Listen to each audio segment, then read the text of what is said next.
Good afternoon. My name is Dwayne Galan. Today, I plan to inform you about the levels of failure and human error and how they can contribute to aircraft accidents. Human error has 4 levels of failure. They are unsafe acts of operators, preconditions of unsafe acts, unsafe supervision, and organizational influences. The first thing I would like to talk about is the unsafe acts of operators. The unsafe acts of operators have 2 categories: errors and violations. There are 3 forms of errors: decision, skill-based, and perceptual. Decision errors are the more common error form. It can be considered an honest mistake due to misinterpreted information, poorly executed procedures, or making the wrong choice. Skill-based errors pertain to a lack of concentration, which can cause a breakdown in visual patterns, inadvertent switchology, and omitted checklist items. Last but not least, we have perceptual errors that occur when we are required to act in imperfect conditions, for example, flying an aircraft in bad weather or at night with limited or low visibility. Violations are the second type of unsafe act.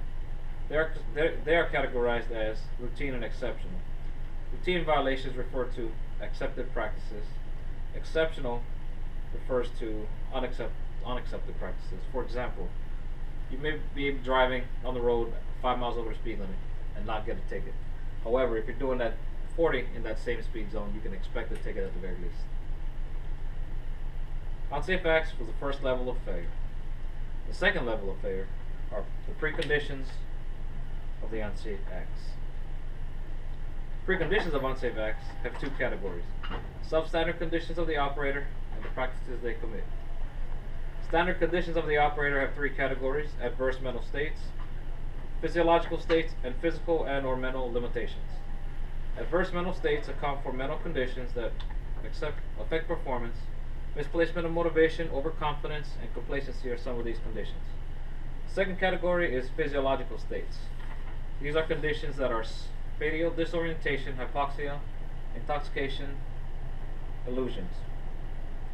Physical mental limitations refer to individuals that have the aptitude, skill, or time to safely deal with a situation. All these conditions can affect an individual's performance during flight. Second category is substandard practices of the operator. This is broken down into 2 categories: resource management and personal readiness. Resource mismanagement refers to failures in communication between the aircrew in and out of the cockpit and continues down toward the tower and ground crew personnel. Personal readiness refers to violating existing rules or partaking in activities that could reduce an individual's operating capabilities. Third failure is unsafe supervision. Unsafe supervision is broken down into 4 categories: inadequate supervision, planned inappropriate operations, failure to correct known problems, and supervisory violations. Inadequate supervision, I feel, speaks for itself. Supervisors are expected to provide adequate training, guidance, oversight, and leadership. If these things do not happen, individuals will go off and do things their own way instead of doing it the way it should be.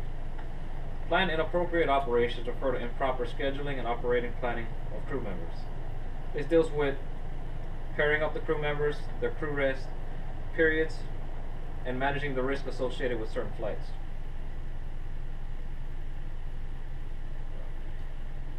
The failure to correct known problems means the supervisor knows a problem exists in either training or with equipment, and they do not correct the situation. Supervisory violations refer to blatant disregard for existing rules and regulations by supervisors. This type of action is strictly prohibited and can cause problems, especially if the individual don't know how to react to certain situations. Last but not least, the 4th failure is organizational influences. These are resource management, organizational climate, and operational processes. Resource management refers to management, allocation, and maintenance of resources. Resources should be managed with these 2 goals in mind: safety and on-time cost-effectiveness operations. History has shown that safety and training are often the first areas cut when financial difficulties are experienced. Organizational climate refers to a broad class of organizational variables that influence worker performance. It is defined by its structure and reflected in a chain of command, delegation of authority, and being held accountable for your actions. Clear and defined policies and rules promote organization.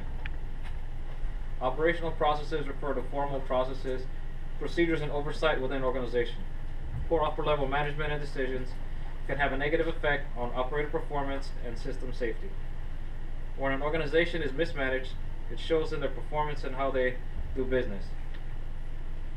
Today I talked about the 4 levels of failure and human error and how it can contribute to aircraft accidents. When crew members take incorrect decisions and violate rules and regulations, they can potentially put their lives in jeopardy.